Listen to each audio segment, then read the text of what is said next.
Hi, I'm Steve Hopkins, and this is the PongNow interview series, or PongCast, where we discuss table tennis with some of the best players and personalities in the sport. Today I have three guests, Jim McQueen, Pete May, and Derek May. Jim's Hall of Fame bio lists numerous clubs and events and, and a term as USATT's president. Pete has been an amazing promoter of the game, running large tournaments and events and helping to start a college program. Derek was a part of the U.S. national team, a part of the '95 Pan American team, and at one point had a butterfly blade named after him. I think if that was me, I'd still have a closet full of them. Three truly interesting people with personalities that bring joy to others, and for a group with such great success at the tables, what's truly unique here is that there's not a single two-winged attacker in the bunch. So welcome to the PongCast, gentlemen. Glad to be here. Glad to be here. Happy to be here too. So Jim, why don't you tell us about how you came up with uniforms? Gee, that was so many years ago. I think it was popular when the Blues Brothers movie came out with the outfit similar to what I would be wearing now, sans the buttons. But I figured that if we dressed up in those costumes, went to the team tournament, when you go to the open team tournament, it looks like 1,000 players and just random outfits and gymnasiums, and there was never really a team that had cohesive uniforms. And I figured we could go and name ourselves the Booze Brothers. We carried our water nourishment in vodka and rum bottles so that it looked like booze, as you would well guess. And when our teammates did something good, we booed them, which also fit in with our name. And then the costumes, of course, was the Booze Brothers. And that's sort of a snippet of how the idea got started. How did the tournament directors like that? Not much. Not much. Not much. So, May I say who the first team was?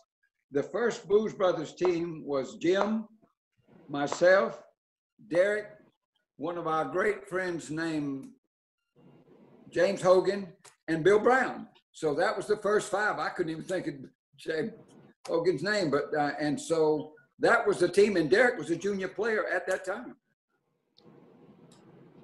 I'm not sure I was on the first team. I think I missed the year when it was spelled booze like the drink. I think I was not on until the name was changed to BOO''S. But I may be wrong. I think it's always been BOO. Yeah. But in any case, how long ago was that, Pete? When was the first year? To my knowledge, I think it was 79. I think it was 1979. Wow.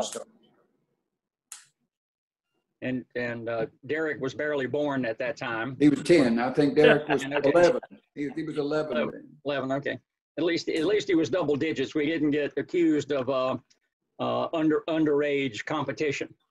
Now, I have three things we could talk about: the Tree Rollins Airport event, the Miami Beach TV show, the Detroit Free Press, and the Canadian junior team that we had a struggle with. So anybody want to jump in and comment on any one of those capers?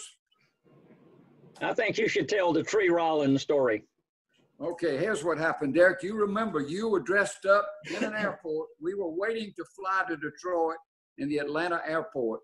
It was James Hogan, myself, and Derek waiting to meet you. I think you might have met us in Raleigh, or either did you come to Atlanta and get on that airplane with us? No, I was on that airplane, I think. Okay, so you came there. We were sitting, waiting to go to Detroit, and the Atlanta Hawks were sitting right near us and looking at us. They thought we might have been a rock band. And they had a new player called Tree Rollins. He was, I think, 7'4", but he didn't even go to college, so he was real young. He probably was no more than 18 years old. And he was sitting, and he never said a word. And all the other players on the Hawks team were talking to us and asking us questions. So I had on a pair of doctor's rubber gloves. Why I was wearing them, I'm not sure at this time, but I was wearing rubber gloves. So I walked over to speak to Tree Rollins. And when he stood up, he looked like naturally a giant. And I reached down and he grabbed the rubber glove of my hand, and it frightened him. And he bowed his head down and sat down like a little child. And all the other Atlanta Hawks players laughed at him. And I thought we were fixing to get beat up. So I was really nervous at that time that I had frightened an Atlanta Hawks basketball player with the rubber gloves. Now, Jim, do you remember that? Yes. I either remember it or I remember hearing your story so many times. I think I remember it. You saw it happen. So that was what happened when we flew up to Detroit with the Atlanta Hawks in the Blues Brothers outfit. Yeah. This made me think about the fact that what you did with me a lot was, since I was diminutive, I was the small Blues Brother, that I was constantly dressed up as a leprechaun or a gnome. I was wearing masks and things that made me kind of a munchkin. That's true. And so I realized I was a part of the routine. But one thing that I always thought was funny was that when we were in a room, or maybe in an elevator, for example, at the Pontchartrain going up, no one would make eye contact. And you could kind of go anywhere. People would sort of clear out when you were dressed up. People, for whatever reason, didn't want to make eye contact for fear of what might happen.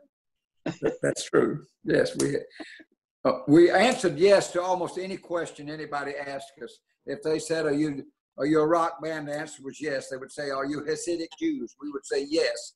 If they ask us, were you in a play? We said yes to everything. No, there was the James Hogan answer. Whenever somebody said, are you guys famous? James would say, did you ever see Hee Haw? That was how he responded. You're right. That's exactly right. He did say that. You have to know James. Which was kind of a non-answer. It was kind of a non-answer. Have you ever seen Hee Haw? That's right. I'd forgotten about James. That was his bad answer. Exactly. Now, it seemed like every year the job that I had was trying to come up with a new set of outfits for the team that year. We dressed up in black and white striped jailbird outfits one year. We did the regular Blues Brothers outfit, of course. One year, Pete mentioned Tree Rollins and the rubber glove. One year, I got us all surgical scrub outfits that you see the doctors on the doctor shows wearing. And I got rubber gloves for us. And they came out of my basement, no telling how old they were, but they were very brittle and stuff. But we wore those costumes, and we go around, you play with the rubber gloves. They cracked and they shredded, and they had little flaps hanging off of them and stuff like that. And somebody came up to me and said, what on earth happened to you? And I said, it was a pelvic exam that went terribly wrong. Absolutely. Now, I think it would be good for Steve and everybody to know the order, because this is pretty much the order that the players came in. After the original five, I believe Del Suarez was our first add-on. Now, we also had a junior team, Bowie Martin Jr., Al Herr, and another player, it might have been Tim Poston, I'm not sure who it was, came up one year as the junior Blues. Jim, do you remember that team? Vaguely. It's been a long time ago. Your memory works better than mine. It was Bowie Martin, Al Herr, Ty Hoff, and I moved to that team. We were called Boo 2. Boo 2, that's right. Yeah. You were called Boo 2. Okay, I do remember that. That was Boo 2. Yep. Now, Jim, I sent you a picture, Steve, of a photograph that was in the Detroit Free Press. I don't know if you remember the photo. It showed Jim playing. The only photo during the tournament in Detroit, and there were 900 players there, was a photo of Jim McQueen with our mentor, Herb Beckham, who was running for the Board of Education and couldn't come. He never played on the Blues Brothers, but really he was Derek's, mine, and Jim McQueen's mentor. He was a better player than us at the time, but couldn't come. So we carried him from table to table and put that photograph on the table out on the court, and the Detroit Free Press saw that, took a photograph of that and wrote a story about Jim and Herb Beckham, and it came out in the Detroit Free Press, almost a half-page photo. And the TD was very upset that was the only story about the national team championship. That was Bob All's house at the time. Yep. Yeah, we decided that the only way to be famous in table tennis was either to train your butt off and practice and get on national teams like Derek did, or dress funny. And we just took the path of least resistance most of the time. We chose the latter, yes, without having to train. Yeah. Well, you are selling yourself short a little bit because you're all pretty good players. So let me ask that question about results.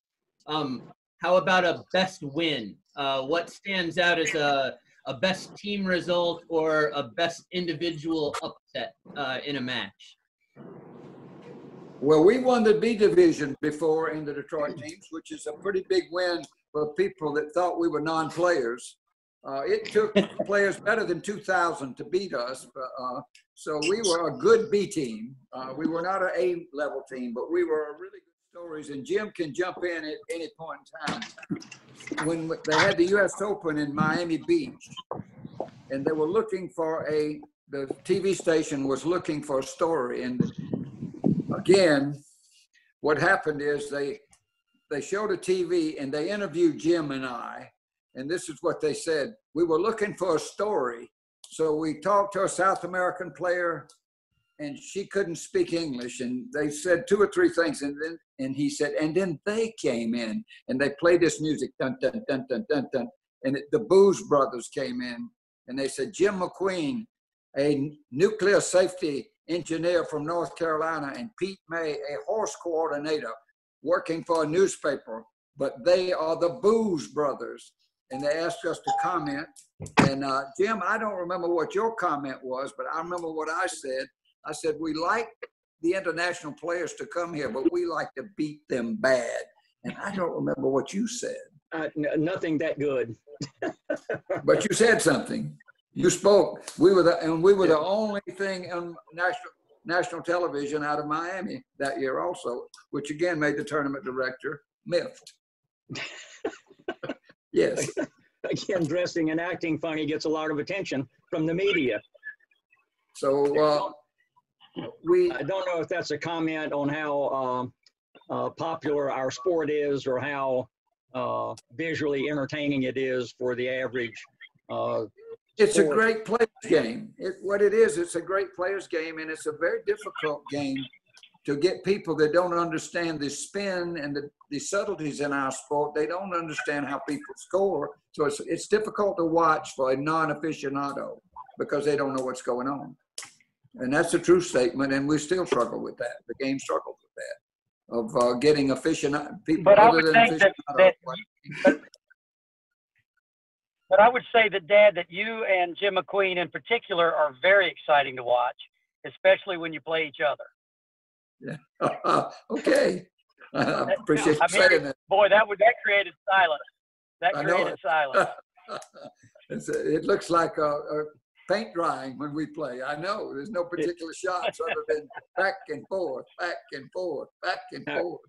There was one tournament, I can't remember where it was, but the tournament had gone on all day. People were dead tired. Their matches were over. They were leaving. The entire gymnasium or auditorium, whatever it was almost empty. And Pete and I are playing what we call popcorn games, which is basically to feed our ego for like $1 a game or something like that. And Pete and I are back on a table against a back wall, the only people in the whole place playing. And we're sitting there chiseling balls back at each other, shoulder high balls. Nobody wanted to take a swing at it because we're afraid we're going to miss. We're very conservative players. And we're just sweating buckets off. We're just fighting each other tooth and nail. These 2 guys walked by and they said, what are you guys doing? They said, we're playing for money. And the guys looked at our game and they said, can we get some of that action? You know, I looked at them and I said, well, what kind of rating do y'all have? And they said, we're maybe 1,700. And foolishly, I said, come on, get all you want. I think if I had taken, and they got scared and they left, but I think if I had played that a little bit better, that we could have come out. Their money. Yes. We could have retired early, I think. Could have retired early. But Steve, I want to say this. I don't know any 2 people, and I'll include Derek too, who have enjoyed table tennis more than Jim and I. We have truly traveled all over. We've most players during the 70s, 80s, and 90s knew us and knew that we weren't mean, but we were spicy, and we were pranksterish, but we were not mean players, but we had a good time. I feel like we added a spark to the game, and I don't regret anything we did. We didn't. Now, when we brought Dale Swearish onto the team, Dale was a different sort, and the first time Alan Fendrick put silly string in Dale's hand, he was hid behind the barrier, came up to squirt Jim with silly string, and he squirted it all over my lady. And the lady looked at herself, and Dale said, "I didn't do that." He couldn't even admit that. He was holding the smoking gun, right? Yeah. He was holding the smoking gun. Yeah. And so Dale actually enjoyed being on the Booze Brothers, and and Ray Mack also joined the Booze Brothers, and Ray has been Dale and Ray and I actually went to Spain and played in the World Championship, and Jim wasn't able to go that year. So the three of us went and played right outside of Barcelona in the World Championships for seniors, the three of us. So a Booze Brothers team went to the World Championships. That was the year Jim grew his beard, if I remember correctly. No, hey, I would like to make a Booze Brothers, a memory that I have, that the arch rival of the Booze Brothers in the glory years. We all know who that is, right? I certainly hope so. It was the Growling Mega Beast. Absolutely. And the Growling Mega Beast, without any question. Yeah. Now, can you name them? I can name John Andrade. John Andrade, Chris Lehman. John Charisian. John Charisian. John Charisian. Mega Beast from New Jersey. Yes. Have you heard of them, Steve? I've met Chris before. Larry Bavley and some of those guys. Larry was on the team. That's right. Yes. That's right. He was. There was a lot of action when the Booze Brothers played the Mega Beast. There was a bit of screaming. We and were a lot dead of even team. Yeah. Dead even. Yeah, they got a little bit better, and we lost some players to some other activities for a while, and our team was a little bit like a division lower. And I would always go to John Andrade and challenge him to singles matches if we didn't get to play in the tournament. So there was still that continuing competition going on there. I was trying to think one of them. John Andrade wanted to be a pizza delivery guy, and the problem he had was he would eat the pizza before he got to the person. So John made a great pizza eater, but he could never get it to a person. John loved pizza so much. I remember that about John. Yeah, he was, and he had an unorthodox kind of C. Miller grip. What did he call himself? What did he call himself? The Fat Wimpist. Right, the Fat Wimpist. Right. He called himself, he said, "I'm nothing but a fat wimpist." That's right. Sounds like you guys have nicknames for everybody. You have nicknames for yourselves too? Well, I think we do. I call Jim Mac Boo. I call Derek Junior Boo. I call me Elder Boo.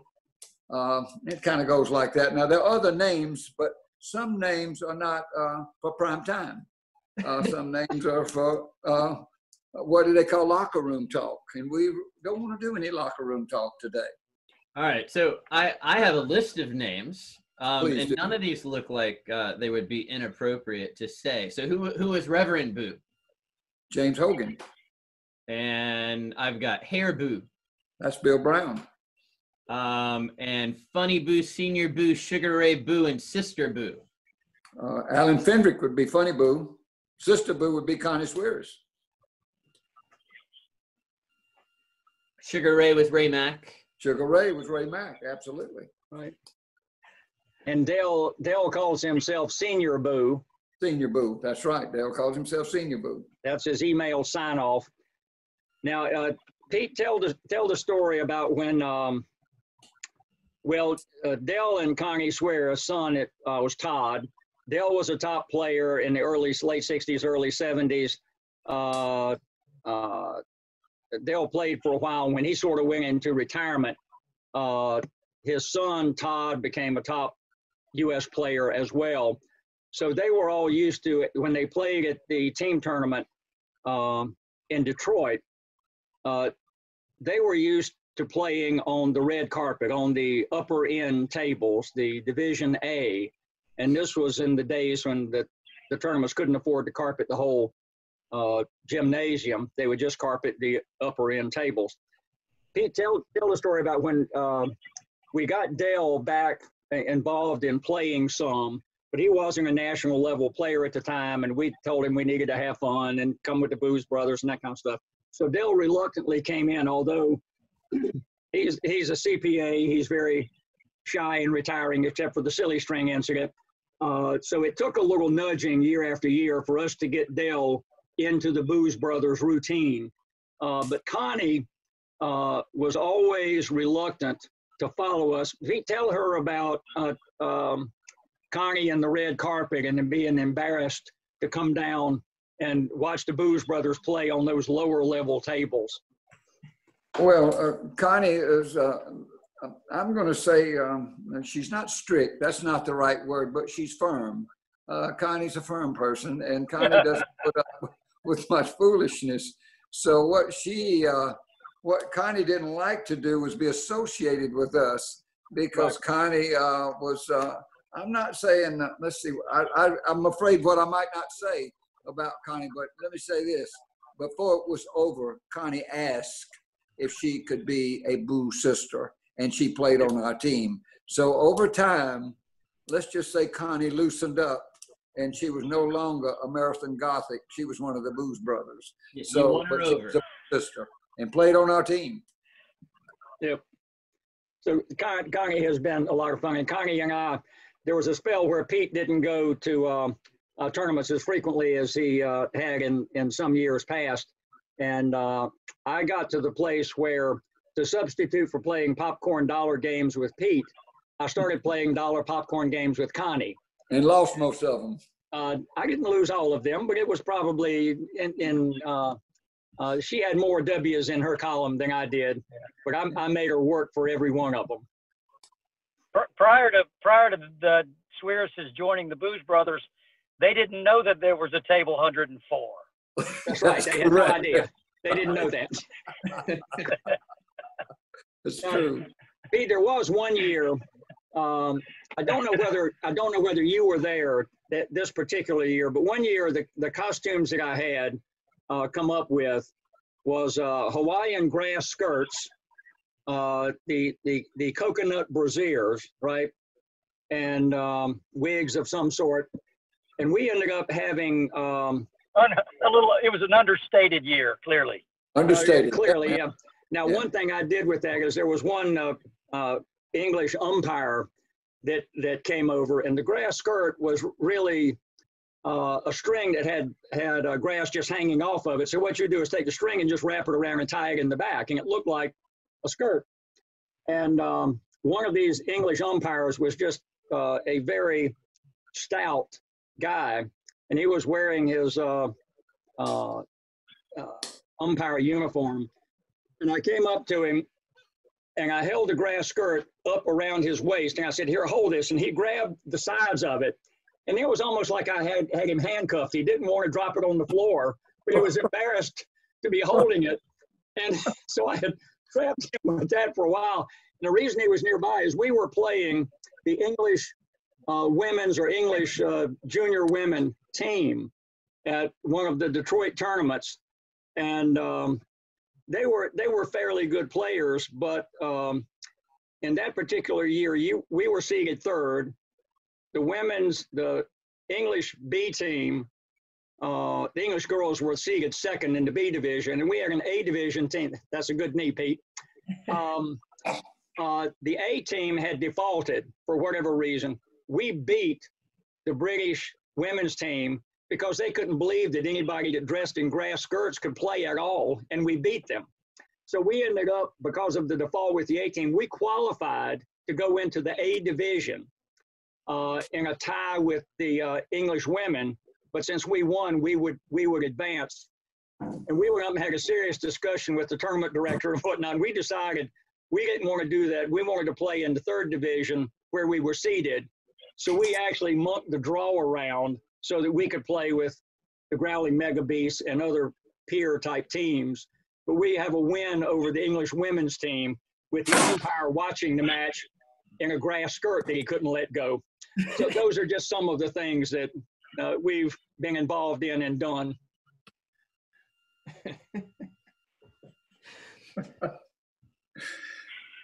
What have you got there, Pete? Well, this is the Hall of Fame of the Blues Brothers. This is the Hall of Fame poster that many people have seen and some have not seen. It is the Hall of Fame poster of the friends, the Blues Brothers, and close friends. So I just wanted you to know that is in a cherished place in my house. Dad has used the COVID crisis to create this poster here. This is what he's done. This is what he's done. Pete, look at the screen and see if you can't get the Boobs Brothers picture a little closer in focus. I can. There. Okay, yeah, do that. Slide there. That's a picture that we took with me and Pete and Derek at a photo shop. We're in Caesar's Hall of Shops or something like that. So that was one of our most famous things. And the original of that is hanging in my downstairs man cave. There's a picture of two of the Blues Brothers with Bowie Martin and world champion Ito. I don't know if you can see him or not. He was at one time wanted to be a Blues Brother, and so did the Mazanoff brothers. There's a picture of the Mazanoff brothers when they were trying to get on the Blues Brothers team. I don't know if you remember the Mazanoff brothers. They were two Russian young men that wanted to get on the Blues Brothers team. Of course, that's a great picture of the Blues Brothers with Ray Mack and Alan Fendrick and Bill Brown. Bill Brown there. That's one of the great Swedish players, Derek. Who is that? Ticken Carlson. Ticken Carlson. Yeah, we wanted to get on our team. Let's see if who else. There's Vicky Wong that definitely wanted to be on the team.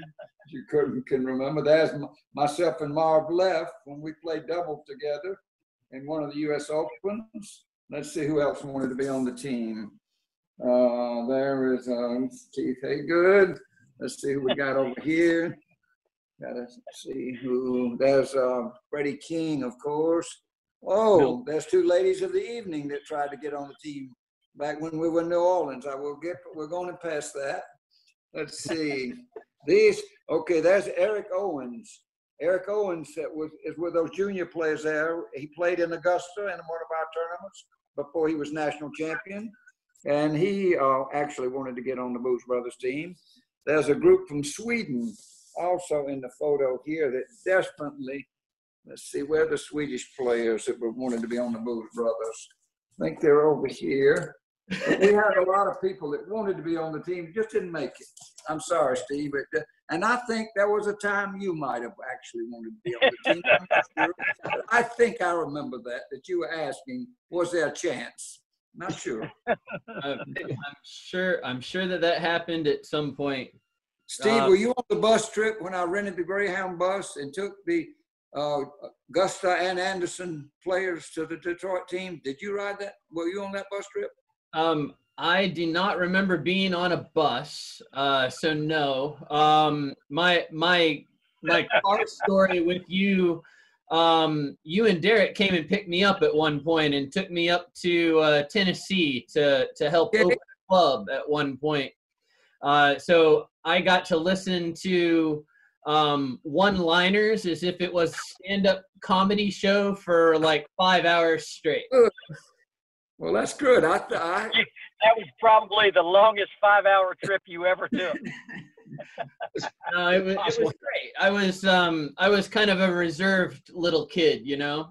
So I was a transplant to the South in 1982, and each of you guys were already pretty well established pillars of the sport, in the Southeast, and you guys were running clubs and tournaments and coordinating events, and you had a little circuit set up so that everybody could, travel from one place to another without overlapping tournaments. And when we started to build the club in Anderson, initially with juniors and the like, we looked to you guys as to what the right way to do that was and to how to coordinate. And when I was looking for junior role models, I had Derek there on the list. And when we started to bring in coaches and players, Jim had the Dixie Cup that was right about the right time for us to be going and, playing in competitions with a combination of juniors and college players. And when we were ready for big events, there was the Hall of Fame championships. And when we got our first college degree program, Derek was right there in the middle of it. A year later, Derek and Pete got together and gave our team someone to play against and push. So I said in an interview that I did with Sean O'Neill a couple days ago that I grew up in his era. But the truth for me is that my role models were a lot closer to home, and I think all of you guys kind of fall in that category over the years. This is a really neat sport where we all get to, play, well past prime for lots of other sports. And you guys have had really long careers that I think everybody is, going to be very interested in. And looking around, you've all gotten really old. I think I'm the only one left in my prime. Yep, true. I'm going to have to get past all of this COVID-19 stuff and find some tournaments to get back to play at, because I'm looking forward to hitting with you guys at some point. Steve, do you own a tennis racket? I do own a tennis racket. I would sure like to play you to see how your prime is. In tennis instead of ping pong? Yeah, I hear you. Yeah, tennis. That's what I said. I'd love to play you in a tennis match. I think I played tennis with Derek going way back. He was better at that than me. Then I'm glad you got some training, because you'll need it. But all the way back in high school and college, I played a little bit and some racquetball too. But no, table tennis is about it for me these days. Yeah. Well, Steve, I just want to say, Dad, let me just Please chime do. in here. Growing up, I have very fond memories of meeting you. I remember you being a young kid. You're a few years younger than me. I don't know how far behind you, how many years you are, but just I just turned 50. What are you, like 65? Yeah, I'm 51. Yeah, I'm 65. Yeah. Well, you're close. Yeah. I'm almost 50. I'll be 52 later this month. But so you would have been a high schooler when I came to Anderson College, and I was really, it was exciting for me, and it was a great time that your dad started the program in Anderson, and I got to be a part of that first year with Jim Doney as the coach, Debbie Moya on the team, Scott Butler. We twisted Scott Butler's arm and got him down there for the second semester. And I want to say that was a part of a dynamic that got, there was stuff going on in Wilson, and that created action in Augusta. Dad brought John Onafati down to play in Augusta, and then we built the Augusta College team, and we had these two teams. I mean, loaded. We were loaded in the Georgia, South Carolina area in table tennis talent, and Anderson College and what your dad did, and part of that was because of your excitement about the sport, and that created a catalyst. And the South was the place to be in table tennis for a period of time there. It was a lot of fun, that's for sure. Yeah, I'll throw one comment in there as well.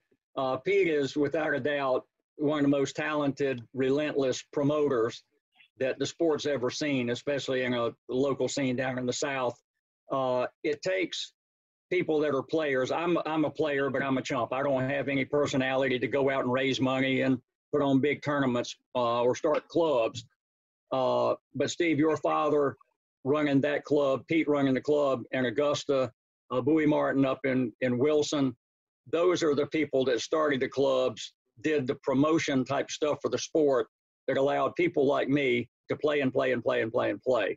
We all pitched in when we did the mall tournaments and that sort of stuff. Pete got newspaper coverage, a little sponsorship.